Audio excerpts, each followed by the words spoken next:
And good morning, everybody. Welcome to Going nuCLEar, your full blown coverage of the land here. Um, a preview show of Browns and Raiders. I am Ethan Greenberg, and alongside of me is the one and only Jacob Greenberg. Jacob, how are we feeling this morning? Feeling good. Okay, well, I'll take that as a positive that you're feeling good about that. Um, it's wrist up time. It's wrist up. Are you feeling the wrist up? I'm feeling it. You're feeling it. I mean, can it be much worse than what Dylan Gabriel was doing? Can it be much worse than what we saw last week out of Sanders as he had to come in the second half of the game and looked pretty bad, to be quite frank. Mhm. And they managed to still have an opportunity at the end of the game. It didn't happen. What do you kind of expect out of Sanders, and what are your feelings on that? I think he's got to get rid of the ball more, and he's just got to give the team a chance. Right. I think that that's a wise statement there. You're wise beyond your years there, Jacob. Um, I guess I was trying to break down and diagnose what we've got up against us here um, in Las Vegas. We have not only a bad history of playing in the Pacific time zone, um, we have a bad history of rookie quarterbacks since 1999 who have not won their debut as a starter. Um, as I guess this would be the 14th rookie to debut as a starter for the Browns since 1999, and a chance to break the cycle. This is actually a really good opportunity Yep. when you look at all of the other past matchups and the past teams here. This team is set up where if the defense plays well, they have an opportunity to win. Las Vegas 2-8, Cleveland Hmm. 2-8. This is, as I'm seeing it online, one of the most anticipated uh, 2-8 matchups that anybody has ever seen. Hmm. So I don't know. Kind of, I guess my thought would be that the strength of the Browns or where they need to go first is going to be the uh, if my brain would work here, which it's not, which it is not, um, is going to be the defense. The defense is the key, and then you don't have to rely so much on on the offense and putting all that weight on Shador Sanders. Yep. Um, would you agree that that is going to be the key to victory, at least at the outset, for the Browns if you're game planning? Yeah, I mean, I think that's how we're gonna win any game, and how we've won games this year is all on defense. Defense is playing well, and offense is not horrific. We have a chance. Right. If they're not horrific, and they've been horrific most weeks, to be quite frank. You talked Yep. about it. Defense is the key for me. Defense, we are second in the NFL in yards allowed, 273 and a half yards per game. And actually, passing yards as a defense, we are first, only allowing 167 passing yards per game. And that could be kind of circumstantial. That could be kind Yep. of circumstantial because it may have to do with um, the scenarios in the games when another team is blowing you out, they don't need to pass the ball very much. But Miles Garrett and the defensive line has held its own. They have put so much pressure on opposing quarterbacks, and Geno Smith is going to be, hopefully, he's going to be facing some pressure today, and he'll Mhm. continue to make mistakes here. Geno Smith so far this season, 12 touchdowns, 13 interceptions, been sacked 31 times. So there is plenty to work with there.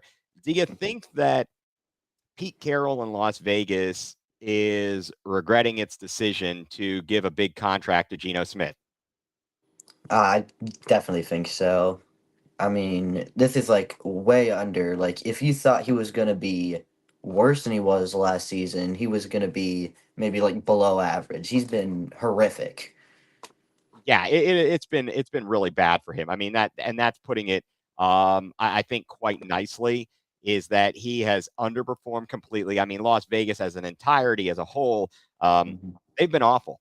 They've been awful, and Um, I mean, I don't know what to say. It's one of these things. We talked about reclamation project quarterbacks, and you wondered about them. In fact, I mean, the Browns, the current backup for Las Vegas is Kenny Pickett.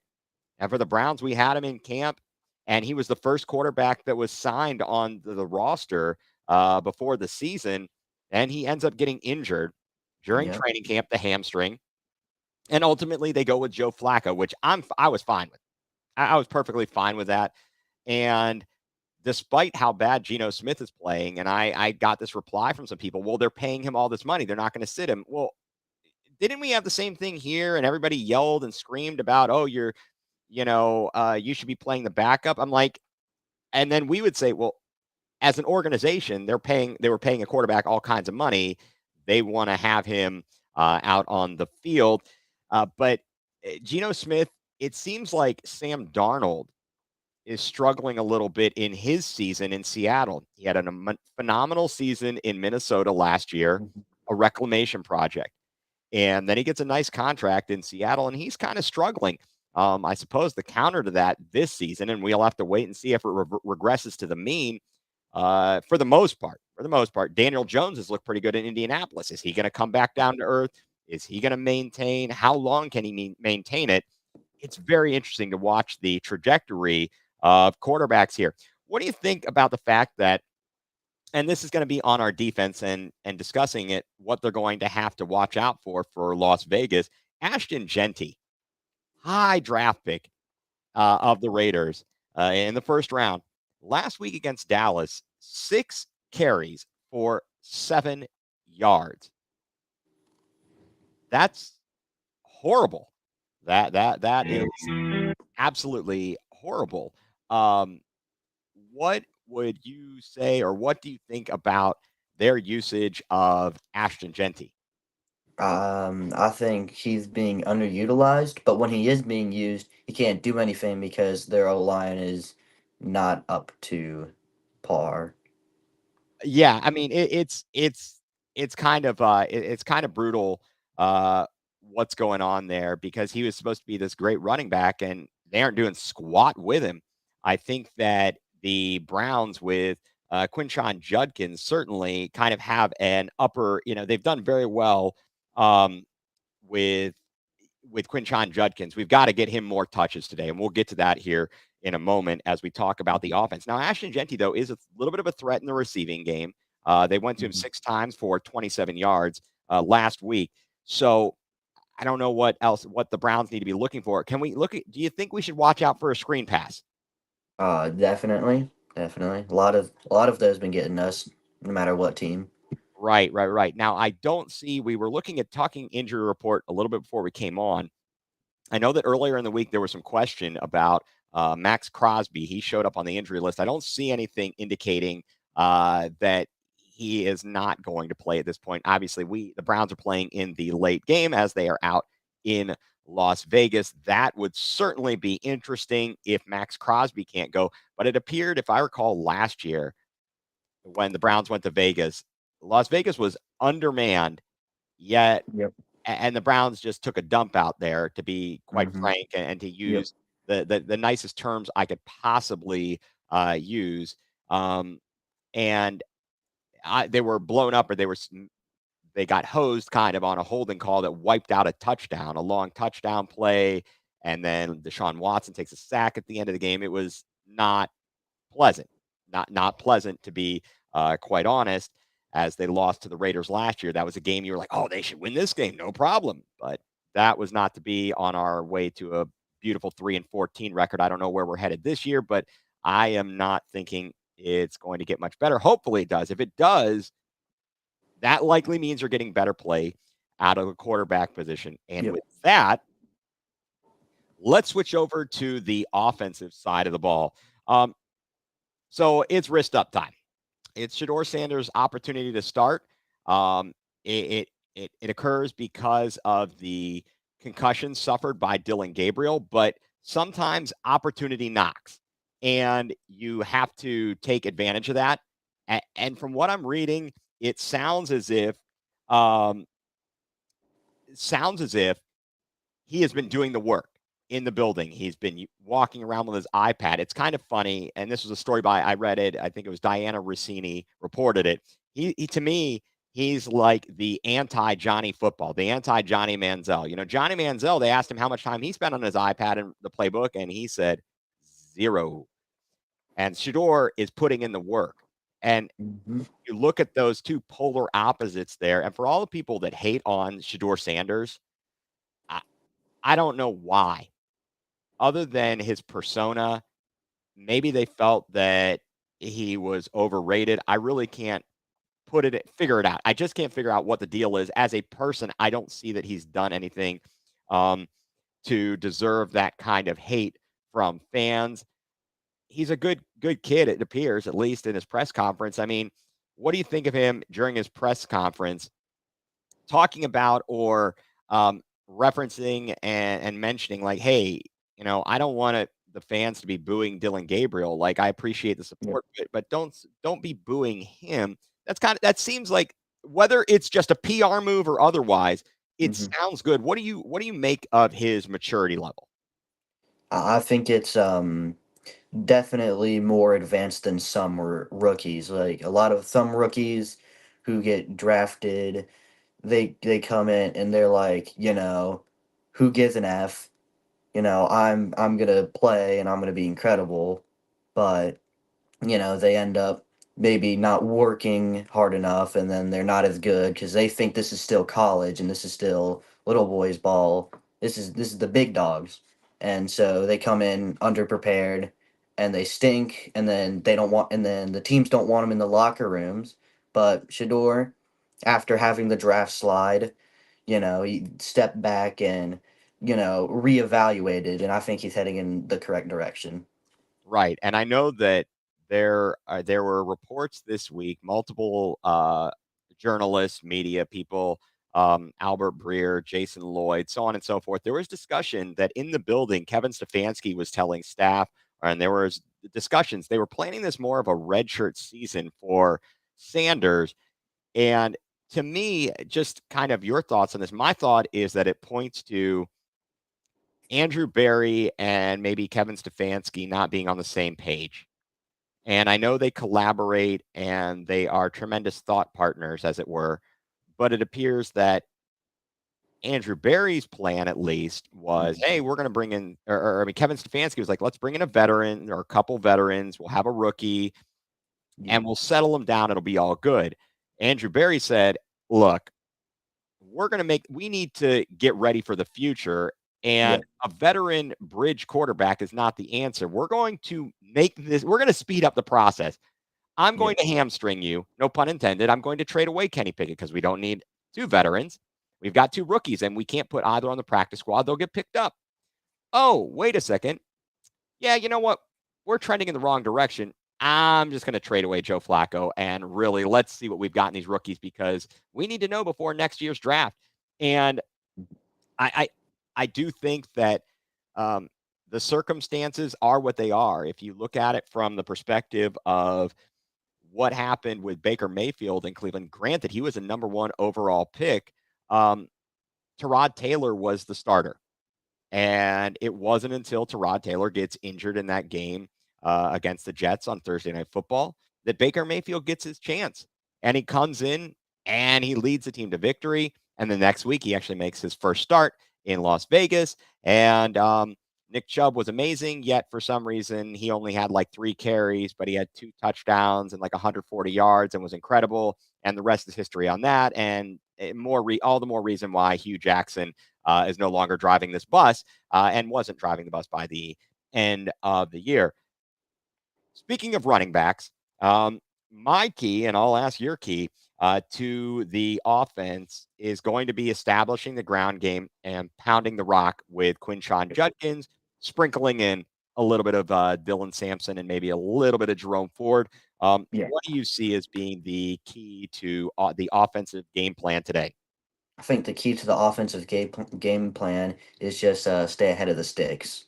I think it's that simple. Not getting penalties, like no procedural penalties, no stupid sacks, and then just getting blocks up front and not rushing for -2 yards. That you read my notes here without reading my notes, Jacob. We're on the same page. It's as if we're related or something. Um, yeah, I would say key early. You get Judkins involved. You can't go away from the ground game. They seem sometimes to go away from it a little bit too soon, and obviously game situation and circumstances might dictate what you're doing as an offense. Um, one thing I would I like to add to that, like, even last week against Baltimore, I mean, you in the second half, you had the lead, and you're bringing in a new guy to come into the game. I feel like in that situation, they underutilized Judkins, and it was the perfect situation. You have a backup quarterback coming in, you shouldn't, you should probably shy away from the pass more, and you have the lead, you should be running it more. right. The I felt only like they failed to do that. Yeah, and okay, what I'm gonna pin that thought for a minute about what they failed to do there. Mhm. But do you think part of that problem was and has been that defenses aren't afraid of any vertical threats, any stretching of the field? Mhm. They realize the offensive line is not good in pass protection. We were down Yep. both of our starting offensive tackles, and so they stacked the box and they Mhm. rushed. Yeah. I don't know that they would have been able to get off many good runs. I mean, even if I think you should at least try. Maybe try yeah, something other than just go up the middle. right, Like, right. Although last week we get that fumble recovery off a muff punt and we yep. go nowhere and end up settling for a field goal, and that's a microcosm of our entire season, our entire offense. Um, Mhm. hopefully Conklin can play, and I guess Pierce Robinson's going to be available, so that will be definitely be good. What I Yep. do wonder is, although we can't execute it well, with all that pressure coming, wouldn't a screenplay have been beautiful last week? Would have been, but I don't think we can. As you said, I don't think we can execute it. Yeah, that's kind of surprising that we cannot not execute that. But you hit most of the things I was talking about here. The Sanders. One thing that's been the biggest problem, and I think why he hasn't progressed quicker, um, he was able to get away with the plays where he would basically play hero ball in college and at other levels. He was able to run around in the backfield, avoid the major losses, heave the ball up, and a guy like Travis Hunter is bringing it down and creating these humongous, tremendous plays. And in the NFL, he's not going to be able to do that. He's not fast enough. Now, I will say you can be shifty. You don't have to be fast, but if you can be shifty and make the right moves, you're good. But at this juncture and stage of his career, I would certainly say that he needs to avoid that. And especially Yep. today, and I think the coaches will have a lot more confidence in him if he can avoid those terrible negative plays where Yep. he runs around backwards and gets sacked for a 20-yard loss, throws an Mhm. interception, fumbles it, whatever it might be. And then he's also got to work on his footwork. His footwork has got to Yep. be the fundamentals will help him. How much do you think a week of practice will aid him today and having a game plan specific for him? I think the game plan is more important than the practice. I think the practice will help a little bit with that footwork, but I think the game plan is the biggest part. Just playing to his strength of what he can and can't do, and just, maybe getting some more protection for him, keeping him in the pocket, and just letting him throw the ball, which we know he can do. Right. He's very good at throwing, as they've said. I'm stealing terms here. The layered throws. I mean, that pass to Gage Larvadan Yep. last week, it was in his hands. It was in his hands. He Just could good not. defense. It was phenomenal defense to be able to rake that one away, Hmm. and, he missed the throw, though, on the play. He scrambled out, and he could have hit, Isaiah Bond, missed him, Hmm. and he was wide open. And he also, on that play when he threw to Larvadan, he could have hit Jerry Jeudy to get a first down. So there's hindsight is 2020. You're gonna go back Hmm. and we're gonna go back, we're gonna look at the plays on the film, we're gonna be better. To steal a line there from Coach Stefanski, you hit on the point of the offensive line. Uh, they have got to hold up without holding. Yep. You can't commit the holding penalties. You can't commit the illegal hands to the face, the procedural penalties where you line up wrong. Get the Hmm. play calls in, and I think that's going to be interesting today. from the perspective of getting the play calls in to Sanders Mhm. early, having everybody lined up correctly. Yeah. I think Yeah. that's one of the knocks on him and why Mhm. he might have fallen a little bit in the draft, amongst other things. He played on his dad coached him, Prime Yep. coached him. The offense wasn't an overly complicated offense, and you play under that your whole time. So you can succeed and you can do that, and that's great. And he shows a lot of skill and talent, Yep.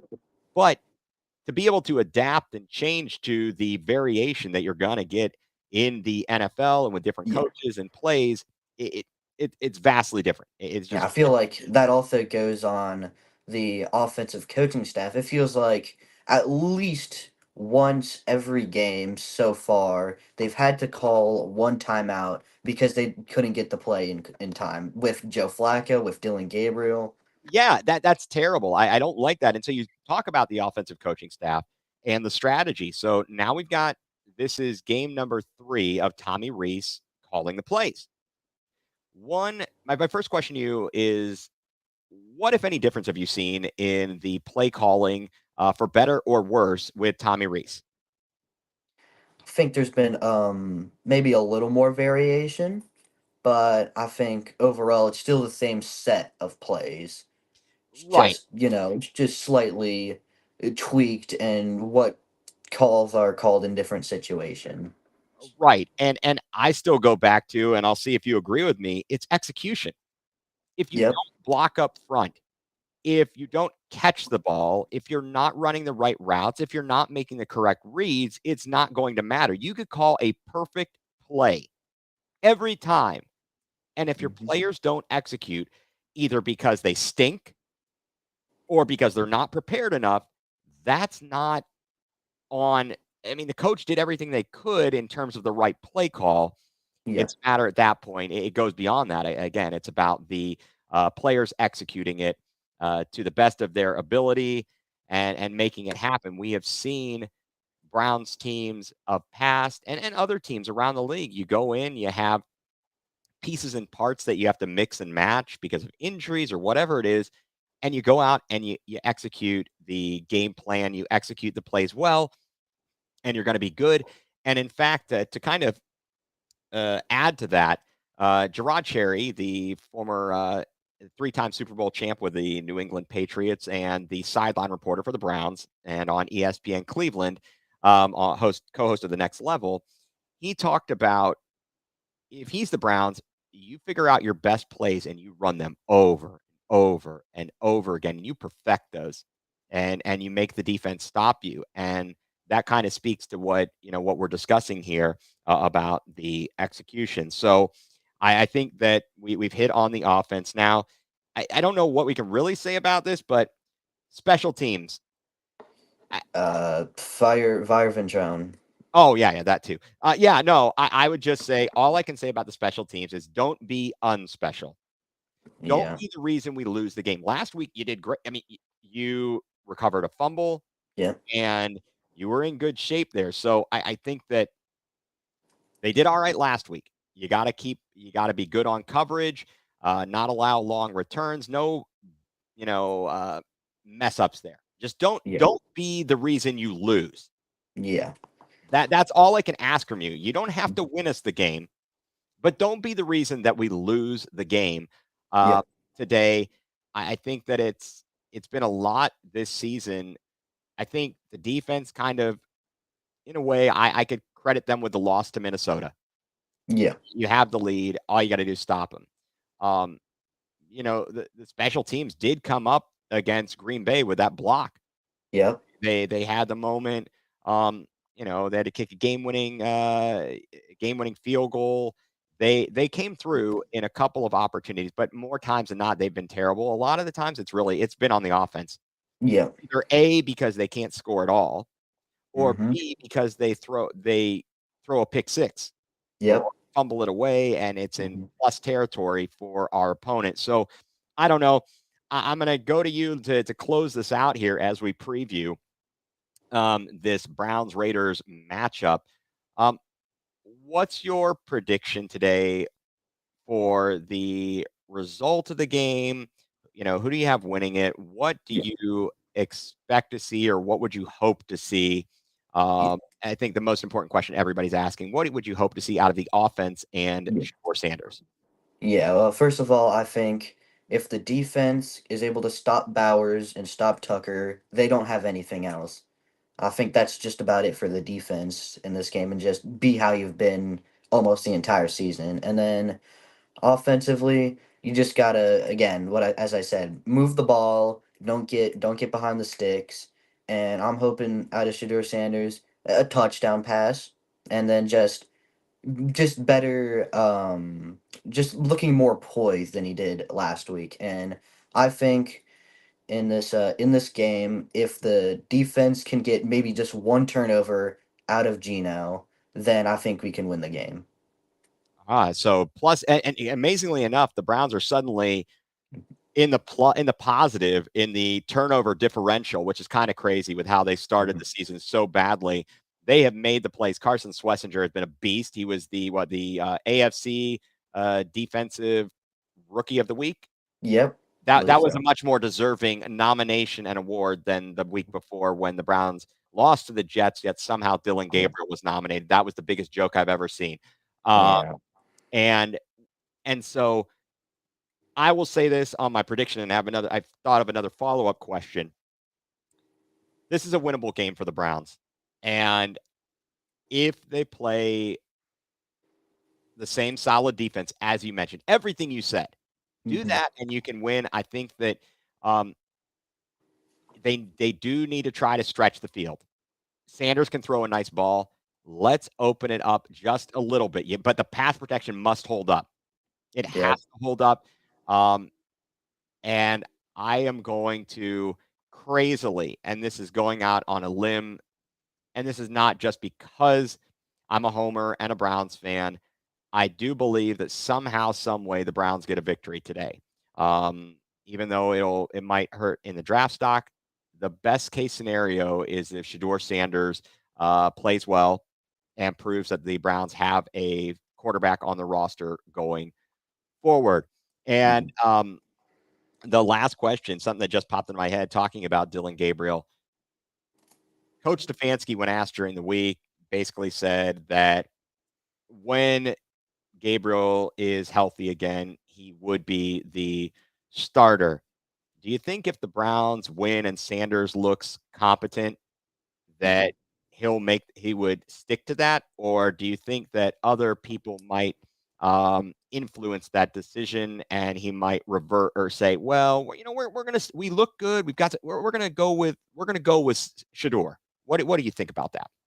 I mean, I think if we win and he looks good, maybe if we even if we lose, but he still looks good, I think you have to stick with him.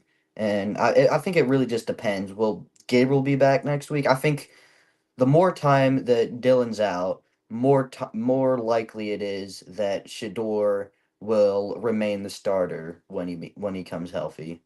Yes, and thank you, Steve, for tuning in and let it no chance I go back to Gabriel if we win and Sanders looks decent. Yeah, absolutely. I think that that's my goal. My goal is I want Sanders to do well enough that they say we're not making a switch. I just we know what Gabriel is and what he isn't. And we're going to find out what Shador is and what Shador Mhm. isn't. Again, I'm stealing information and statements.